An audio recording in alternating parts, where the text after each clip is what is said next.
स्वागत आप सभी का आपके अपने YouTube channel HFM education hub में। हमने जो कल कॉन्सेप्ट पढ़े थे क्वाड्रेटिक इक्वेशन द्विघात समीकरण के अंदर, उसके अंदर एक पॉइंट और ऐड कर लीजिएगा कि यदि प्रश्न में द्विघात समीकरण ज्ञात करने के लिए कहा जाए और एक मूल या तो दे a प्लस आयोटा b या तो दे a plus under root b या दे a प्लस आयोटा b, तो दूसरा मूल अपने आप हमें पता होना चाहिए कि दूसरा मूल क्या होगा, a माइनस आयोटा b। अगर a plus under root b हो तो दूसरा मूल a minus under root b, और अगर a प्लस आयोटा b है तो दूसरा मूल a माइनस आयोटा b होगा। फिर हम द्विघात समीकरण के सूत्र से जो फॉर्मूला है वहां पे वैल्यू करके आराम से निकाल सकते हैं। देखिए, अर्थात यदि एक मूल सम्मिश्र संख्या के रूप में हो तो दूसरा वाला उसका क्या होगा, संयुग्मी होगा। इतना समझ आया? ये वाला पॉइंट आप ऐड कर लीजिए, ये वाला पॉइंट आप फटाफट ऐड कर लीजिए। फिर हम चलते हैं अपने प्रैक्टिस क्वेश्चन के ऊपर।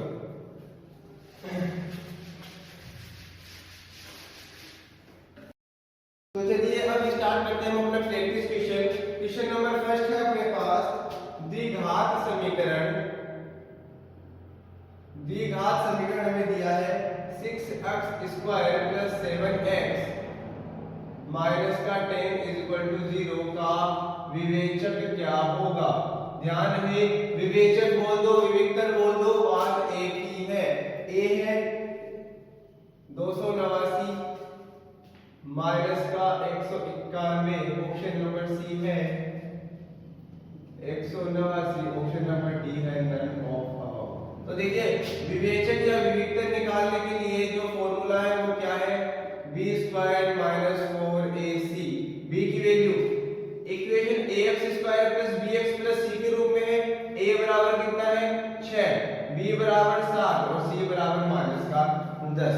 तो देखिए 7 का स्क्वायर माइनस 4a और माइनस का 10, तो 7 का स्क्वायर 49 में जाएगा 49 माइनस, देखिए माइनस और माइनस मल्टीप्लाई हो गया प्लस, कितना आएगा 4 गुना 60, कितना आएगा 6 चौके 24, 240 मतलब 289। Option number A is the correct answer. Option number ए पहले क्वेश्चन में आया, पहले क्वेश्चन में आया ऑप्शन नंबर ए। आगे अरे दिख तो रहा है क्या? हाँ दिख रहा है। चलिए देखिए क्वेश्चन नंबर 2, समीकरण 3x square plus 6x plus 5 is equal to 0 के मूल होंगे। के मूल किस प्रकार होंगे? ऑप्शन नंबर ए वास्तविक तथा समान, रियल और सेम, वास्तविक तथा असमान, रियल और अनइक्वल। रियल यहां इक्वल कर सकते हो आप, वहां हो जाएगा रियल और unequal. Option number C imaginary और इक्वल, और ऑप्शन नंबर डी इमेजिनरी और अनइक्वल, मतलब काल्पनिक और असमान। और यहां हो जाएगा काल्पनिक और समान। सॉल्यूशन कैसे होगा? अगर विविक्तर 0 के बराबर है तो मूल वास्तविक और समान, अगर विविक्तर 0 से कम है तो मूल वास्तविक और असमान, अगर विविक्तर 0 से ज्यादा है तो मूल वास्तविक और असमान। ध्यान दीजिए, 0 से कम होगा तो काल्पनिक और असमान, और 0 से ज्यादा होगा तो वास्तविक और असमान। तो देखिए ये वाली कंडीशन तो लागू ही नहीं हो सकती, क्योंकि ये वाली कंडीशन होती नहीं है, काल्पनिक और समान की कंडीशन होती ही नहीं है। अब इन तीन में से कौन सी कंडीशन आएगी? a बराबर तो है 3, b बराबर 6, c बराबर 5। b square minus 4ac, 6 square minus 4 गुना 3 गुना 5, 6 का स्क्वायर 36, 12 12 पंजे 60। देखिए यहीं से समझ जाइए, जो 60 है वो माइनस का है, अगर घटेगा तो 0 से छोटा ही आएगा। तो वैल्यू क्या आएगी? इमेजिनरी और अनइक्वल। क्या आएगा? इमेजिनरी और अनइक्वल, काल्पनिक और असमान आएंगे इसके मूल, क्योंकि जो विविक्तर है वो 0 से छोटा है।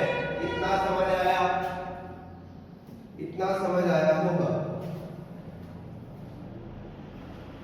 आगे देखिए क्वेश्चन नंबर 3, के का धनात्मक मान क्या होगा? के का धनात्मक मान क्या होगा जिसके लिए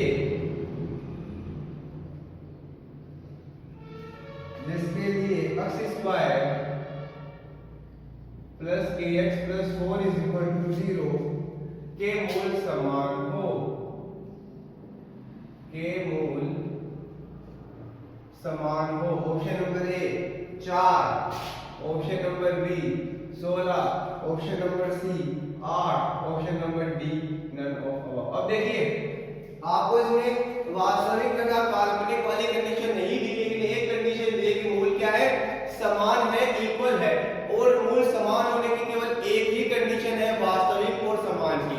इसका मतलब तुम्हें चाहिए क्या, b स्क्वायर माइनस 4ac किसके बराबर होना चाहिए, 0 के बराबर। b क्या है यहाँ, k स्क्वायर माइनस 4a क्या है 1 और c क्या है 4। तो k स्क्वायर माइनस का 16 is equal to 0, k square is equal to 16। यहाँ क्या आएगा, k is equal to plus minus under root 16। इतना आया समझ में, प्लस माइनस अंडर रूट 16। तो k बराबर क्या आएगा, प्लस माइनस 4। अब आप क्या करेंगे, नन ऑफ अबव नहीं, ऊपर देखिए k का धनात्मक मान क्या होगा। तो k का आप धनात्मक मान ले लो, k बराबर plus 4। Option number A is the correct answer. जल्दीबाजी में इसको नन ऑफ अबव करके आ जाते हैं, लेकिन क्वेश्चन में है k का धनात्मक मान। तो इस बात का ध्यान रहे, -4 तो निरस्त हो जाएगा और k बराबर आएगा प्लस का 4। Option number A is the correct answer. इतना समझ आया होगा। आगे क्वेश्चन नंबर 4, यदि अल्फा व बीटा, देखिए बोल रहे हैं कि x square minus 6x plus 2 is equal to 0 के मूल अल्फा व बीटा, इस जो ये जो इक्वेशन इसके मूल है अल्फा और बीटा, तो अल्फा की power 4 beta cube plus beta की पावर 4 अल्फा क्यूब का मान क्या होगा। अल्फा की power 4 beta cube plus beta की पावर 4 अल्फा क्यूब का मान क्या होगा, 24। ऑप्शन नंबर बी है 48, ऑप्शन नंबर सी है 96, ऑप्शन नंबर डी है 120। तो देखिए सबसे पहली बात, अल्फा की पावर 4 बीटा की पावर 4 बीटा की पावर 4 अल्फा क्यूब। अब देखिए इन दोनों में से अल्फा क्यूब बीटा क्यूब अगर मैं कॉमन निकाल लूं तो यहां से अल्फा क्यूब आया, अल्फा बचा, बीटा क्यूब बाहर कुछ नहीं, प्लस बीटा क्यूब आया है बाहर, तो अंदर क्या बचेगा, बीटा। अल्फा क्यूब आ गया मतलब और कुछ नहीं है। यहां मैं इसको ऐसे लिख सकता हूं, अल्फा बीटा का cube plus alpha plus beta. अब यहां से देखिए अल्फा और बीटा इसके मूल हैं, तो मैंने आपको क्या बोला था, alpha plus beta is equal to minus का b बाई a और alpha beta is equal to c by a। यदि अल्फा और बीटा किसी समीकरण के मूल है तो बराबर माइनस की जगह माइनस b कितना है, माइनस का 6 और a कितना है 1, तो अल्फा प्लस बीटा कितना आ गया 6, c कितना है 2, a कितना है 1, अल्फा बीटा कितना आ गया 2। अब यहां देखिए अल्फा बीटा कितना 2, तो 2 का क्यूब, अल्फा प्लस बीटा कितना 6, 2 का क्यूब कितना 8, 6 into 48, 6 8 48। Option number B is the correct answer. Option number B, option number B है सही आंसर। 2 मिनट लगे होंगे।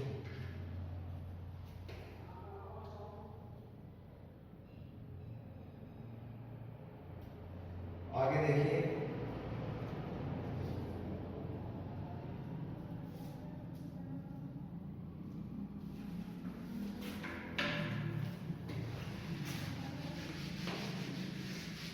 Question number 5। क्वेश्चन नंबर 5 है, यदि alpha beta x square plus x plus 1 is equal to 0 के मूल alpha comma beta है तो alpha square plus alpha beta plus beta square का मान ज्ञात कीजिए। Option number A option number B एक, ऑप्शन नंबर सी माइनस का एक, option number D none of above. अब देखिए सॉल्यूशन क्या होगा। इसके मूल अल्फा और बीटा है तो मैं एक काम करता हूं, alpha plus beta equal to minus का बी बटा ए, माइनस का alpha beta is equal to C बटा ए मतलब एक। अब मुझे वैल्यू फाइंड करनी है alpha square plus beta square plus alpha beta. तो मैं एक काम करता हूं, उसमें अल्फा बीटा जोड़ दूं और अल्फा बीटा घटा दूं, तो क्या बनेगा alpha square plus beta square plus 2 alpha beta minus alpha beta. A square plus B square plus 2ab a plus b का whole square minus alpha beta. ये वैल्यू अगर मैं यहां रख दूं तो माइनस 1 का स्क्वायर माइनस का 1, माइनस 1 का स्क्वायर 1, 1 में से गया तो 0। Option number A is the correct answer. Option number A, option number A. इतना समझ आया? इसका सही आंसर है ऑप्शन नंबर ए। Question number 5 complete. Question number 6,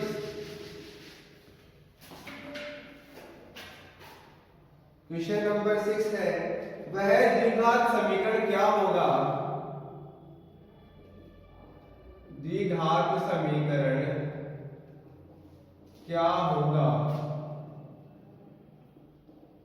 जिसके मूल 3, 4 है? Option number A x square minus का 8x प्लस का 12 is equal to 0। Option number B है x square plus 7x plus 16 is equal to 0। Option number C है x square minus 7x plus 12 is equal to 0। Option number D है x square minus 3x plus 12 is equal to 0। अब देखिए अगर किसी समीकरण के मूल अल्फा बीटा है तो द्विघात समीकरण का फॉर्मूला मैंने आपको सीधा बताया। अल्फा और बीटा क्या है? मूल आपको दे दिया x स्क्वायर माइनस दोनों को जोड़ दो प्लस दोनों को गुणा कर दो, तो क्या आ जाएगा x square minus 7x plus 12 is equal to 0। Option number C is the correct answer. Option number C, option number C. इतना आया, इतना आया होगा। अब देखिए आगे क्वेश्चन है, क्वेश्चन नंबर 7। वह द्विघात समीकरण क्या होगा जिसका एक मूल 2 minus under root 3। Option number A x square plus 4x plus 1 is equal to 0। Option number B x square plus 4x minus 1 is equal to 0। Option number C x square minus 4x minus 1 is equal to 0। Option number D x square minus 4x plus 1 is equal to 0। तो देखिए मैंने आपको अभी बोला अगर a plus under root b के रूप में हो तो दूसरा मूल क्या होगा? a minus under root b। अगर a minus under root b के रूप में हो तो दूसरा मूल क्या होगा? a plus under root b। अगर a प्लस आयोटा b के रूप में हो तो दूसरा मूल क्या होगा? a minus iota b। और अगर एक मूल a माइनस आयोटा b है तो दूसरा मूल क्या होगा? a plus iota b। यहां दिया है आपको a माइनस आयोटा b, तो दूसरा मूल क्या हो जाएगा? a plus under root b। Sorry a minus under root b दिया है तो दूसरा मूल क्या हो जाएगा? a plus under root b। दोनों को जोड़ लो मैं तो 2 minus under root 3 plus 2 plus under root 3। Under root 3 से अंडर रूट 3 गया, आया क्या उत्तर? 4। अल्फा बीटा दोनों को गुणा कर दो तो देखो a minus b a plus b, a square minus b square. 4 minus 3 कितना आया? 1। अब देखिए x square minus alpha plus beta, alpha plus beta क्या है? 4 प्लस अल्फा बीटा कितना है? 1। x square minus 4x plus 1। Option number D is the correct answer. Option number D, option number D. कितना आया होगा? Option number D. आगे देखिए question number 8।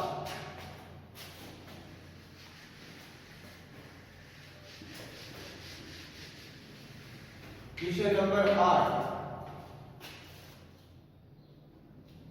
Question number 8 है यदि अल्फा व beta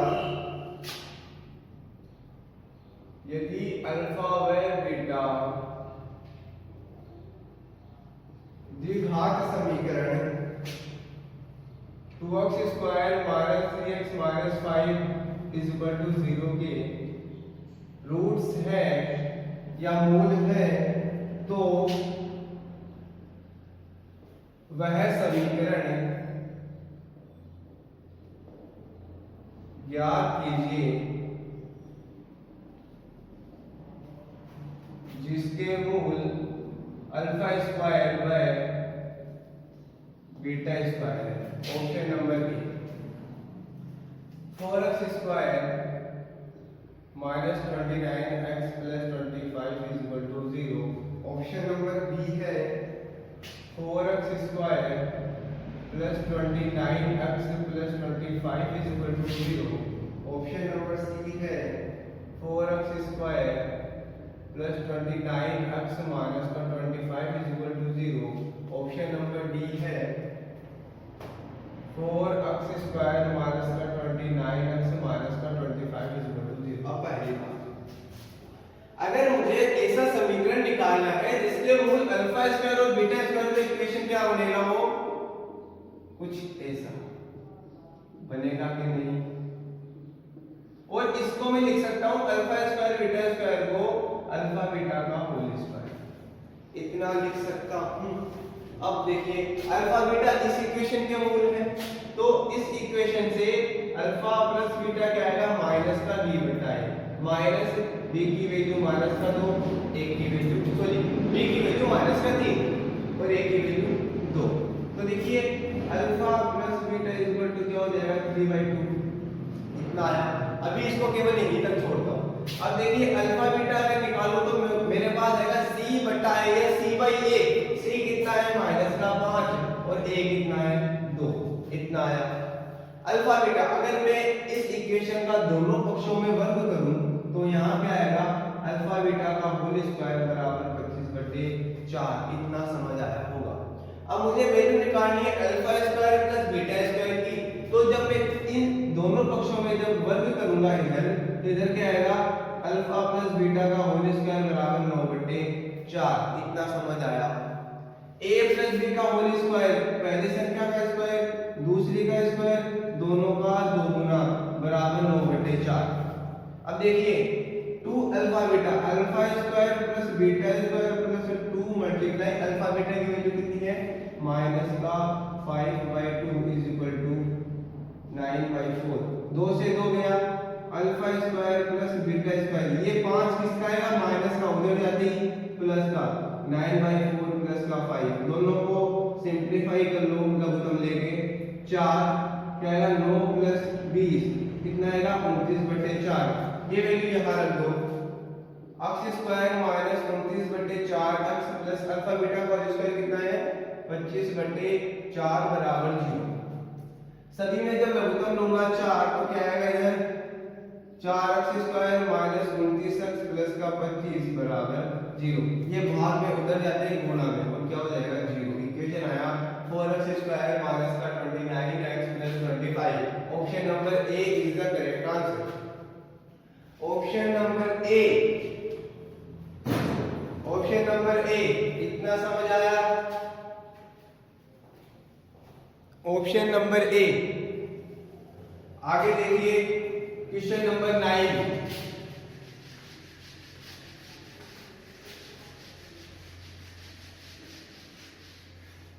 question number 9,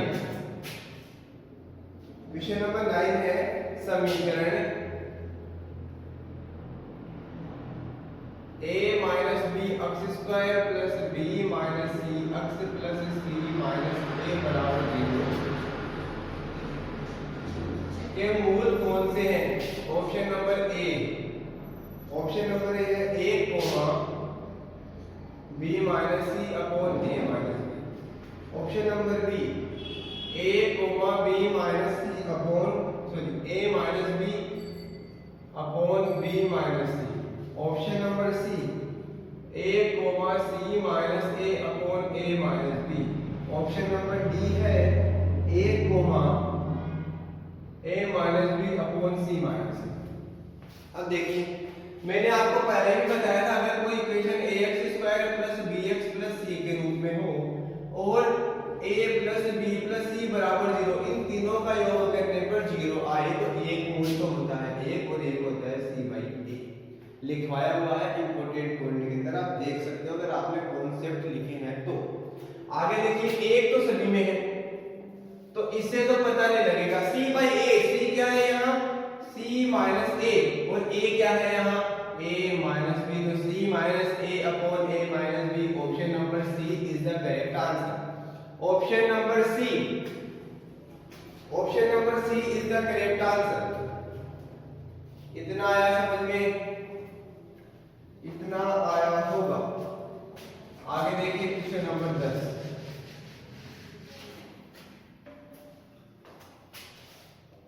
question number 10, ax square plus bx plus c बराबर 0 एक द्विघात समीकरण होगा यदि, द्विघात समीकरण कब होगा, कौन सी कंडीशन में होगा ये हमें बताना है। यदि a बराबर 0, यदि a 0 से बड़ा, यदि a 0 से छोटा हो, यदि a does not equal to 0। अब देखिए क्वेश्चन को ध्यान से समझना, अगर a बराबर 0 हो जाएगा तो ये तो गायब हो जाएगा, 0 हो जाएगा और आएगा क्या bx प्लस c। यहाँ पे चर की घात कितनी, एक, तो ये द्विघात समीकरण नहीं होगा, ये एक रैखिक समीकरण होगा, लेकिन हमें पूछ रहा क्या है द्विघात समीकरण होने की कंडीशन, तो ये वाला तो नहीं होगा। इतना है। अब देखिए a अगर 0 से बड़ा है, b कुछ भी हो हमें उससे मतलब नहीं है, हमें अक्ष की अधिकतम घात कितनी देखनी है 2। अगर 0 से बड़ा होगा तो हाँ अक्ष की घात 2 द्विघात समीकरण हो सकता है, लेकिन अभी रुको, थोड़े जज्बातों को थोड़ा काबू में रखो। आगे वाला देखो ऑप्शन नंबर सी, अगर a 0 से छोटा होगा तब भी x स्क्वायर ही होगा, मतलब इस कंडीशन में भी द्विघात समीकरण बन रहा है। तो ऑप्शन है कौन सा सही, ऑप्शन नंबर देखो डी। डी इसने क्या बोला है कि a 0 के बराबर नहीं होना चाहिए, बाकी वो कुछ भी हो कुछ मतलब नहीं है। तो ये जो ऑप्शन नंबर डी है ये a और b, ये b और c दोनों ऑप्शन को साथ में लेके चल रहा है, क्योंकि a की वैल्यू 0 नहीं होनी चाहिए, बाकी कुछ भी हो सकती है, ज्यादा हो सकती है, कम हो सकती है। तो ऑप्शन नंबर जो डी है वो दोनों कंडीशन को लेके चल रहा है, इसलिए option number D is the correct answer. ये भी नहीं होगा, ये भी नहीं होगा। Option number D, option number D is the correct answer. इतना समझ आया। आगे question number 11, question number 11, ax square plus bx plus c बराबर 0 के मूल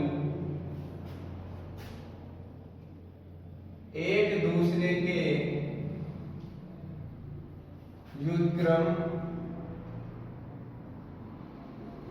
होंगे यदि, व्युत्क्रम होंगे यदि, सॉरी व्युत्क्रम हो चुके व्युत्क्रम, तो निम्नलिखित में से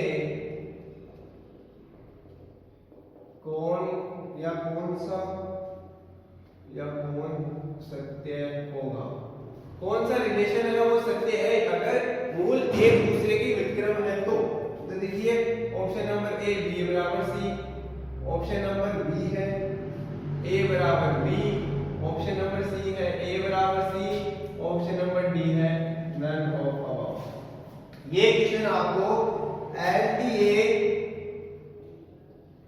1998 में पूछा गया क्वेश्चन, ठीक है। अब देखिए अल्फा बीटा इक्वल टू क्या होता है, सी बाई ए होता है।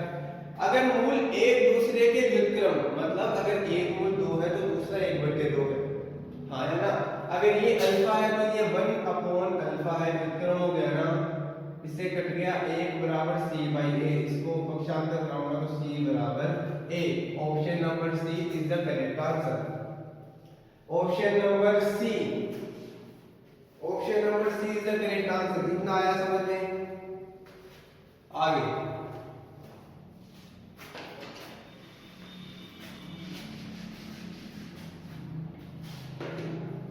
दो संख्याओं का योगफल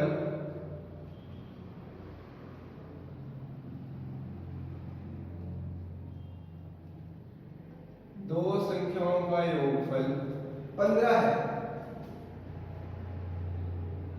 15 है तथा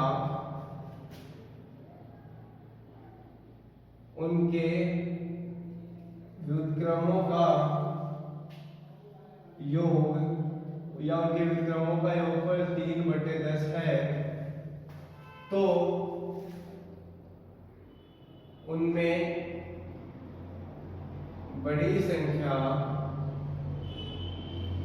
कौन सी है? ऑप्शन नंबर ए 5, 15, 10 या फिर डी 25। अगर दो संख्याओं का योगफल 15 है और उनके व्युत्क्रमों का योग 3/10 है, तो बड़ी संख्या कौन सी है? देखो, अगर मान लिया तुमने पहली संख्या x है, तो दूसरी संख्या क्या हो जाएगी? 15 माइनस x होगी कि नहीं होगी? क्योंकि अगर दोनों का योग करोगे तो x से x गया और कितना आ जाएगा? 15। पहली संख्या प्लस दूसरी संख्या बराबर 15 आ गया। इतना आया समझ में? अब देखिए उनके व्युत्क्रमों का योग, ये लो उनके व्युत्क्रम और इनका योग कितना है? 3/10। दोनों में लघुत्तम ले लो x, 15 माइनस x, इसको इससे मल्टीप्लाई, 15 माइनस x, इसको इससे multiply, x is equal to 3/10। x से x गया, आया क्या? 15/x, सॉरी हाँ 15/x, 15 माइनस x बराबर 3/10। इससे ये जाएगा 5 बार, तो आएगा क्या? वज्र गुणा कर रहा हूं मैं, तो इधर आएगा 50 और इधर आएगा x से 15 माइनस x। इतना आया। इधर सोल्व कर रहा हूं, 50 बराबर 15x minus x square, 15x minus x square. इन सभी को इधर ले आओ, x स्क्वायर माइनस का 15x प्लस का 50 बराबर 0। ये इक्वेशन बना, x स्क्वायर माइनस का 15x प्लस 50 बराबर 0। अब ऐसी दो संख्या जिन्हें मल्टीप्लाई करने पर 50 और जोड़ने पर माइनस का 15, तो माइनस का 10 और माइनस का 5। x स्क्वायर माइनस का 10x माइनस का 5x प्लस का 50 बराबर 0। इन दोनों में से अगर x कॉमन लूंगा तो x माइनस 10, और इनमें से अगर माइनस 5 कॉमन लूंगा तो x माइनस 10। x माइनस 10 जब मैंने कॉमन निकाला तो ये बाहर आया, बचा x, और ये बाहर आके क्या बना? माइनस का 5। जब 0 से तुलना कराऊंगा तो क्या आएगा? x बराबर 10 और x बराबर, x की दो वैल्यू आई है लेकिन ऊपर क्या पूछा? उनमें से बड़ी संख्या कौन सी है? तो इन दोनों में से बड़ी संख्या कौन सी है? x बराबर 10। तो option number C is the correct answer. Option number C, इतना आया। Option number C is the correct answer.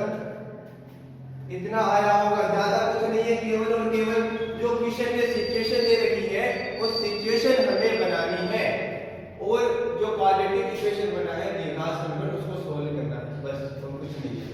आगे देखो,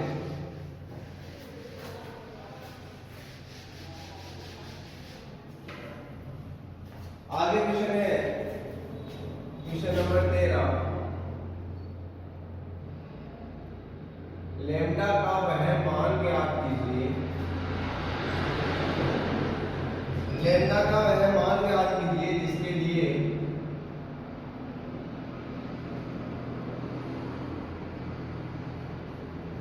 x square plus 4x plus lambda एक पूर्ण वर्ग है। एक पूर्ण वर्ग का मतलब एक परफेक्ट स्क्वायर फॉर्म में है। पूर्ण वर्ग का मतलब एक परफेक्ट स्क्वायर फॉर्म में है। तो a बराबर है 16, b बराबर 9, c बराबर 1 और d बराबर 4। तो देखिए इसको सॉल्व कैसे करोगे। सबसे पहले मैं वो लिख देता हूँ, x square plus lambda plus 4x लिख सकता हूँ। इसको मैं कुछ इस तरीके से और लिखूंगा, प्लस 2 गुणा 2 गुणा x लिख सकता हूँ। अब देखिए a square plus b square plus 2ab, इतना आया, इसको लिख दूं मैं 2ab। यहाँ देखिए अक्स की जगह क्या है a, स्क्वायर की जगह स्क्वायर, लेकिन यहाँ लेम्डा बराबर क्या है b स्क्वायर। इतना समझ आया। अब मुझे वैल्यू देखनी है b की, तो मेरे पास लेम्डा की वैल्यू आराम से निकल जाएगी। देखिए 2 की जगह 2, a की जगह, और देखिए a की जगह क्या है x है, तो देखिए x तो आ गया a की जगह, a की जगह x है तो 2 की जगह 2, a की जगह x, b की जगह क्या आया 2 आया, तो लेम्डा बराबर 2 का स्क्वायर, लेम्डा बराबर 4। Option number D is the correct answer. Option number D, option number D is the correct answer. कुछ नहीं करना, हमें इसको परफेक्ट स्क्वायर बनाना है और कुछ भी नहीं है। इतना समझ आया। आगे देखिए क्वेश्चन नंबर 14 या क्वेश्चन नंबर 14।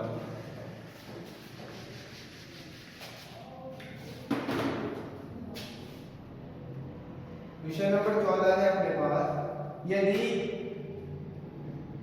अल्फा और बीटा समीकरण 5x square minus 7x minus 9 equal to 0 के मूल है, अल्फा और बीटा इसके मूल है, तो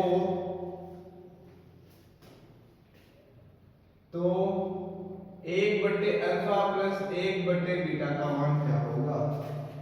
ए 1, option number B -1, option number C 7/9, option number D -7/9। तो देखिए सॉल्यूशन क्या होगा, हमें वैल्यू किसकी पूछी है 1/अल्फा प्लस 1/बीटा। इन दोनों को सोल्व कर लो तो अगर नीचे लघुत्तम लूंगा अल्फा बीटा, इधर मल्टीप्लाई बीटा, इधर मल्टीप्लाई अल्फा, हमें वैल्यू इसकी फाइंड करनी है। ठीक है, अल्फा बाय बीटा इस दिशा समीकरण के मूल है, तो यहां से अल्फा प्लस बीटा क्या आएगा -b/a मतलब 7/5, अल्फा बीटा क्या आएगा c/a मतलब -9/5। ये दोनों वैल्यू यहां रख लो। अल्फा प्लस बीटा कितना है 7/5 बटे -9/5, ये इससे गया और वैल्यू क्या आई -7/9। Option number D, option number D is the correct answer. Option number D is the correct answer. इतना आया, इतना आया, हटाऊं। आगे देखिए कुछ नहीं करना है, इसको सिंपलीफाई करना है। Alpha beta equal to minus का b/a लगाया, alpha beta equal to c/a लगाया और दोनों वैल्यू यहां पे रख दी, बस खत्म। Question number 14 complete. Question number 15, question number 15 क्या होगा, देखिए √6 प्लस √6 ये चलता जा रहा है इन्फिनिटी का मान होगा। क्या इसका मान क्या होगा वो देखिए आप, 3, b है -2, c है 3, -2 और d है सॉरी -3 है, -3 कोमा नन ऑफ अबव। आप 3, -2 सबसे बेस्ट ऑप्शन है, 3, -2 ही करना है। एक नंबर ऑप्शन है सर। अब देखो इस तरीके के क्वेश्चन को कैसे सॉल्व करना होता है। हम मानते हैं अक्स बराबर ये सारी वैल्यू, अक्स बराबर में हमने मान लिया, दोनों पक्षों का जब मैं वर्ग करूंगा तो इधर तो स्क्वायर, और जब स्क्वायर करूंगा तो ये ऊपर वाला जो अंडर रूट है वो हट जाएगा, बाकी वैसे का वैसा फिर से आ जाएगा। ठीक है, तो यहां से देखने पर ये फिर से x बन रहा है कि नहीं, तो बनेगा x square equal to 6 plus x, ये इधर आके x square minus x minus का 6 इक्वल टू 0। फिर दीर्घांश समीकरण बन गया, ऐसी दो संख्या जिन्हें मल्टीप्लाई करने पर माइनस का 6 और जोड़ने पर माइनस का 1, तो आएगा 3x plus 2x equal to 0। दोनों में से x कॉमन निकाल दो, x माइनस 3 प्लस 2 कॉमन निकाल दो, x minus 3, x minus 3 common निकाल दूं तो क्या बनेगा x प्लस 2 और 0 से तुलना करने पर x बराबर 3, -2। अब आप करोगे सर 3, -2 तुरंत लगा है ना, उत्तर को लो किया जाए, लेकिन एक बात का ध्यान रहे, क्या यहाँ पे सभी वैल्यू आपस में जुड़ रही है? सभी वैल्यू जब आपस में जुड़ती है तो क्या माइनस आएगा? नहीं, कितनी भी छोटी संख्या जुड़े वो आएगा किसमें? प्लस में। तो ये वाला हो जाएगा निरस्त और आएगा क्या? Option number A is the correct answer. Option number A is the correct answer. कितना आया समझ में? इतना आया। आगे अरे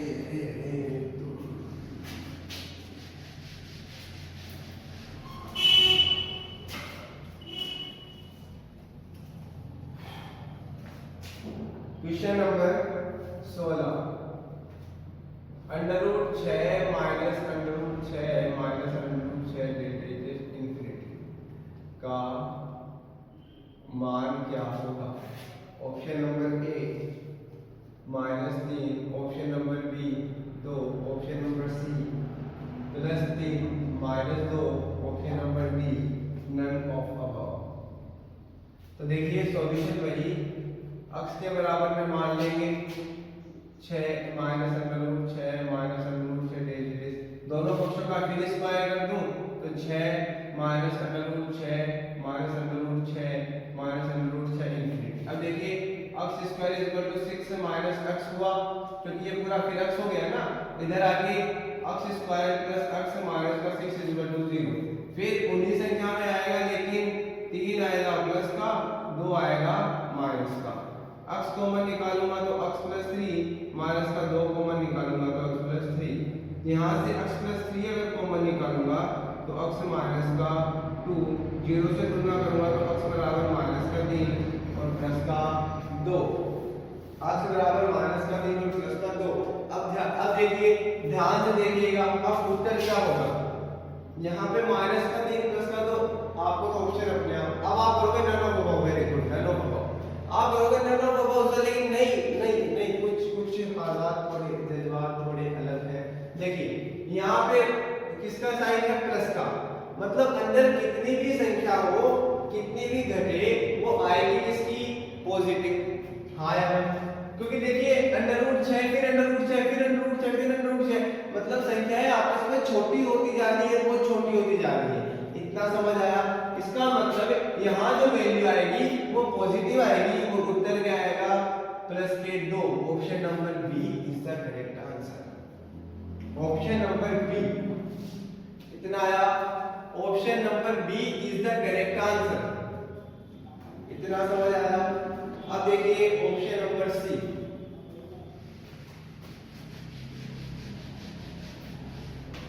option number C, under root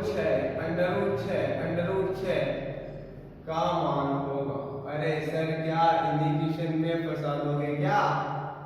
है ना, इंपॉर्टेंट क्वेश्चन है। 0, option number C, A, option number D none of above. अब देखिए वही x के बराबर मान लो इंफिनिटी, इतना आया। अब देखिएगा x स्क्वायर बराबर 6 अंडर रूट 6 चलते जाएगा, ये फिर x के बराबर आ गया। x square is equal to 6x, ये इधर आके x स्क्वायर माइनस का 6x is equal to 0। x common निकालूंगा तो x माइनस का 6 और x 0 से तुलना करूंगा तो x बराबर 0 और x बराबर 6। अब देखिए ये सभी संख्याएं आपस में मल्टीप्लाई हो रही है। अगर सभी संख्याएं आपस में मल्टीप्लाई होगी तो 0 तो कभी भी नहीं आ सकता। आएगा क्या? 6। Option number A is the correct answer. अब मैं तीनों क्वेश्चन को साथ लेता हूं। ले रहा हूं। ध्यान रहे ये तभी लागू है जब इन्फिनिटी तक जाए, ठीक है? ये तभी लागू है जब ये अनंत तक जाएगा, ठीक है? अब देखिए जो भी यहाँ संख्या है उसे 2 भागों में डिवाइड करो। जो भी यहाँ संख्या है उसे कितने भागों में डिवाइड करना है? 2 भागों में। जैसे 6 3 2, 6 3 2 6, इतना आया समझ में? मल्टीप्लाई वाली में नहीं करना, मल्टीप्लाई वाली में जो यहाँ है वही यहाँ है।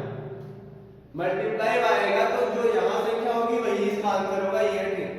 अब यहाँ पर 3 गुणा 2 के लिए इसको, अब देखिए प्लस आएगा तो बड़ी वाली संख्या आएगी आंसर।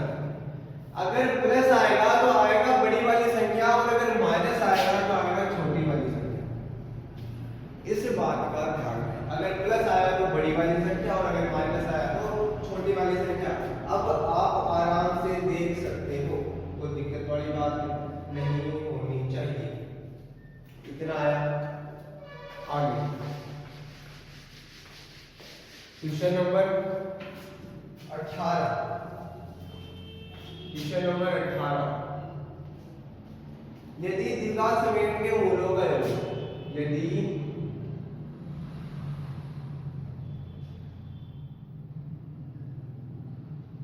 द्विघात समीकरण के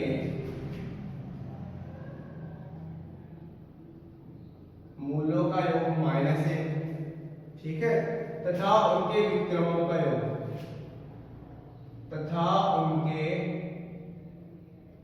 व्युत्क्रमों का योग 1/6 है, तो वह समीकरण क्या है? तो वह समीकरण हमें बताना है कि एक जिसके मूलों का योग तो -1 है और उसके व्युत्क्रमों का योग कितना है? 1/6। तो समीकरण कौन सा है? तो देखिए x² - 6x + 1 = 0। Option number B है x² - x + 6 = 0।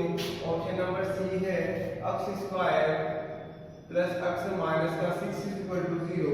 और ऑप्शन नंबर डी है x² + x + 6 = 0। अब देखिए क्वेश्चन में क्या दिया है, मूलों का योग कितना है? -1। लेकिन आगे वाले में उनके व्युत्क्रमों का योग कितना है? 1/6। इन दोनों को लघुत्तम लूंगा तो क्या आएगा? Alpha plus beta upon alpha beta equal to 1/6। अब देखिए इसकी वैल्यू कितनी है? माइनस का 1 अल्फा बीटा बराबर 1/6। जब वजन गुणा करूंगा, क्रॉस मल्टीप्लिकेशन करूंगा तो alpha beta equal to minus का 1 आया। अब द्विघात समीकरण आराम से निकाल सकता हूं मैं, x² minus alpha plus beta into x plus alpha beta equal to 0। x² minus मूलों का योग कितना है? माइनस का 1 into x plus alpha beta कितना है? माइनस का 6, माइनस का 6। तो यहाँ आएगा माइनस का 6 बराबर 0। क्या आएगा? x² + x माइनस का 6 बराबर 0। x² + x माइनस का 6 बराबर 0। Option number C is the correct answer. Option number C, option number C is the correct answer. कितना आया? आगे देखिए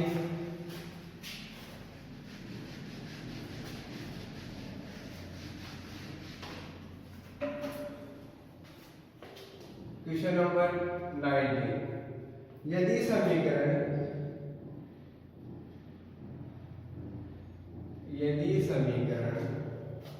x² + px + q बराबर 0 तथा x² + px + q बराबर 0 का एक मूल उभयनिष्ठ हो, तो एक मूल उभयनिष्ठ हो तो उसका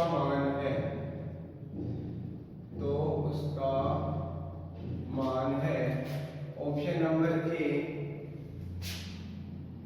pq माइनस का p' upon q minus q'। Option number B है q minus q' upon p minus p'। Option number C है pq' minus p' upon q minus q', या ऑप्शन या q minus q' upon p minus p', sorry p' minus p, या option number D है none of. अब देखिए concept मेरा आपको बताया हुआ है, कोई दिक्कत वाली बात नहीं होनी चाहिए। अगर एक मूल उभयनिष्ठ हो तो तीन कंडीशन मैंने बताई है। देखिए अगर कोई इक्वेशन इस रूप में हो या एक इस दूसरी कंडीशन इस रूप में, दूसरी इक्वेशन, तो अगर एक मूल उभयनिष्ठ होगा, देखिए अक्स स्क्वायर अपॉन ये हटा दिया जाता है b1c2 माइनस का c1b2 ये आता है, अक्स अपॉन ये हटा दिया जाता है a1c2 माइनस a2c1 बराबर 1 अपॉन ये हटा दिया जाता है a1b2 माइनस a2b1। कुछ इस तरीके से था। फिर हमने इन दोनों की तुलना की थी तो अपने पास आया था a1c2 minus a2c1 upon a1b2 minus a2b1। या जब इन दोनों की तुलना की थी तो अक्स से अक्स कटा, फिर क्या आया था b1c2 minus b2c1 upon a1c2 minus a2c1। यही आया था, यही आया या नहीं आया, ये दूसरे नंबर की कंडीशन है। तीसरे नंबर की कंडीशन हमने इन दोनों को बराबर करके लेके आए थे। यहां देखो a1 बराबर क्या है a, b1 बराबर p और c1 बराबर q, इतना आया। a2 बराबर a, b2 बराबर p डैश और c2 बराबर q डैश, इतना है, वहां से लिखा है। अब देखिए a1 c2, a1 a और c2 कितना है q dash minus a2 c1 upon a1 b2 minus a2 b1 कितना है p, या b1 c2 माइनस का b2 c1 upon a1 c2 minus a2 c1, इतना आया। इन दोनों को सिंपलीफाई कर लो, q dash minus q upon p dash minus q। यहाँ a1 c2 सॉरी अरे हाँ सही है ना, a1 c2 माइनस का a2 c1, हाँ q dash minus q upon p dash minus q। देखो एक तो ये रहा है ना और एक ये रहा, ठीक है। या अभी ये भी बनाया ना अपने पास p q डैश माइनस का p dash q, p q dash minus p dash q upon q minus p dash. Option number C is the correct answer. Option number C, दोनों आ गए ना अपने पास। कॉन्सेप्ट मैंने फिर बता दिया, यहाँ पे कुछ नहीं किया, सीधी वैल्यू रखी है और कोई दिक्कत वाली बात नहीं होनी चाहिए।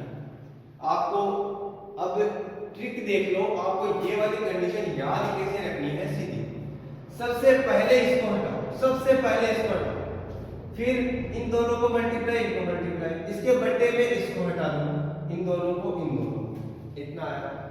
पहले इसको हटाया ऊपर लिखा, फिर इसको हटाया बट्टे में लिखा, या अब ये हट गया, अब इसको हटा दो, इसको इससे मल्टीप्लाई, इसको इससे मल्टीप्लाई, अब ये हट गया, अब इसको हटा दो, इसको इससे मल्टीप्लाई, इसको इससे मल्टीप्लाई, आपका काम हो जाएगा। मैंने कहा सबसे पहले इसको हटाना है, फिर इसको हटाना है, ये तो पहला बना, या फिर ये लिखो, फिर उसके बट्टे में इसको हटा करके लिख दो, ये बनी आपकी ट्रिक। इतना आया समझ में, इतना आया। और ध्यान रहे ये क्वेश्चन आपको पूछा गया है एनडीए 2004 में, एनडीए 2004 में पूछा गया क्वेश्चन है, इतना आया होगा, ठीक है। आगे क्वेश्चन नंबर 20,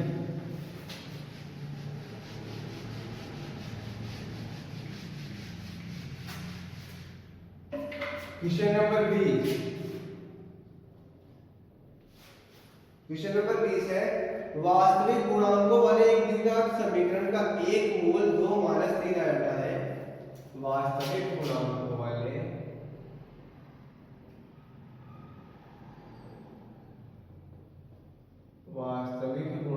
वाले एक द्विघात समीकरण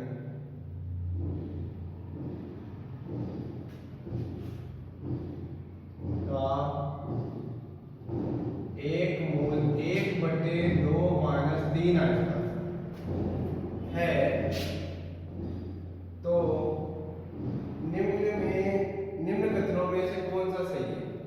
तो निम्न कथनों में से कौन सा सही है, बताना है कि कौन सा सही है।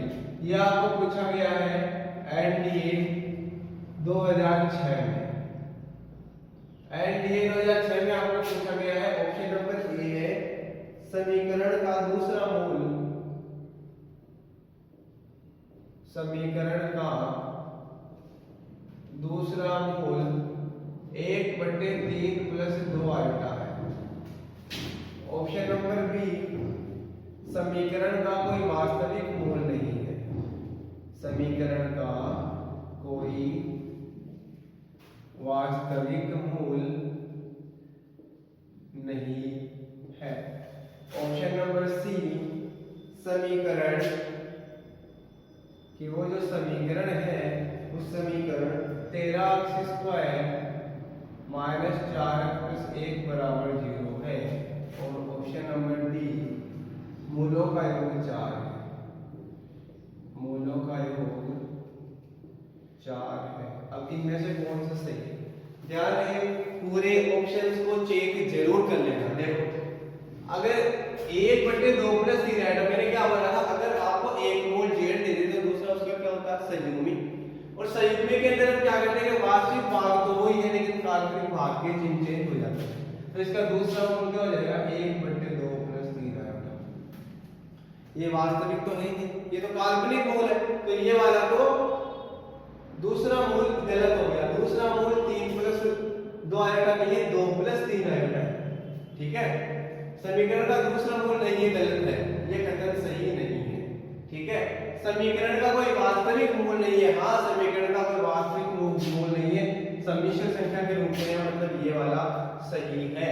इतना आया, यहीं पर मत रुक जाना, एक बार रुको, थोड़ा सब्र करो, आगे देखो। इक्वेशन ये है, अब मैं पहला मूल तो वो देख ले लूं और दूसरा मूल मैंने अभी पता लगाया है। दोनों का योग करूंगा तो क्या आएगा, नीचे दोनों को लघुत्तम लूंगा तो a² माइनस b²। अभी इतना ही, इसको इससे मल्टीप्लाई 2 + 3 आयोटा प्लस 2 - 3 आयोटा। सही है, ठीक है। अब देखिए 3 आयोटा से 3 आयोटा गया, आया क्या 4/a² 4 माइनस b²। 3 का स्क्वायर होगा, i का स्क्वायर का -1 प्लस, मतलब 4/13। अब देखिए मूलों का योग 4/13 है, मतलब ये भी गलत हो गया। यहाँ मूलों का योग क्या है 4, लेकिन यहाँ कितना है 4/13, मतलब एक तो सही आ गया, तो ये ऑप्शन नंबर सी रह गया। अब देखिए दोनों मूलों का गुणनफल जब मैं कराता हूँ 1/2 - 3 आयोटा 1/2 + 3 आयोटा, तो 1/a² माइनस b² यही निकाला है 1/13। इक्वेशन निकाल लो, x² माइनस मूलों का योग कितना है 4/13, x प्लस अल्फा बीटा मतलब मूलों का गुणनफल। जब लघुत्तम लूंगा तो कितना आएगा 13x² माइनस का 4x प्लस 1 बराबर 0। माइनस मतलब ऑप्शन नंबर सी भी बिल्कुल सही है, ऑप्शन नंबर सी भी बिल्कुल सही है। अब आप बोलोगे सर एक क्वेश्चन के 2 उत्तर सही हो सकते हैं क्या? तो ध्यान है, आप जब पेपर दोगे तो उसमें पहले गाइडलाइंस आती है, उसमें पहले ही दिया होता है कि अगर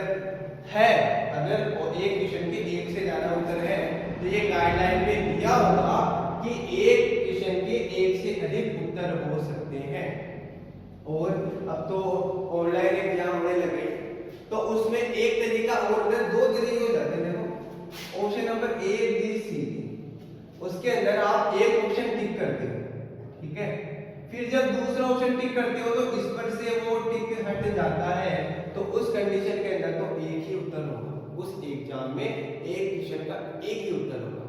लेकिन कई बार कुछ ऐसा होता है कि इस पे टिक कर दिया फिर इस पे भी टिक कर दिया, तो इस पे भी टिक है और इस पे भी टिक है, तो ऐसी कंडीशन में एक एग्जाम में एक क्वेश्चन के 1 से ज्यादा उत्तर हो सकते ये दोनों चीजें मैंने आपको बता दी।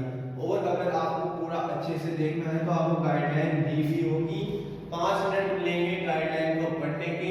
उसके अंदर साफ साफ लिखा होगा या तो एक क्वेश्चन का एक उत्तर होगा या फिर एक क्वेश्चन के एक से अधिक उत्तर हो सकते हैं। लेकिन एयरफोर्स और नेवी के अंदर एक क्वेश्चन का एक ही उत्तर होता है, ठीक है। एयरफोर्स और नेवी में एक क्वेश्चन का एक ही उत्तर होगा। इतना समझ आया? इतना समझ आया? तो आज के लिए बस इतना ही। फिर मिलते हैं अगले लेक्चर के अंदर। आज हमने प्रैक्टिस भी कर ली क्वाड्रेटिक इक्वेशन की और कॉन्सेप्ट भी क्लियर कर लिए थे पिछले क्लास में। आज की क्लास नहीं खत्म होती है। आज पूरी वीडियो देखने के लिए धन्यवाद।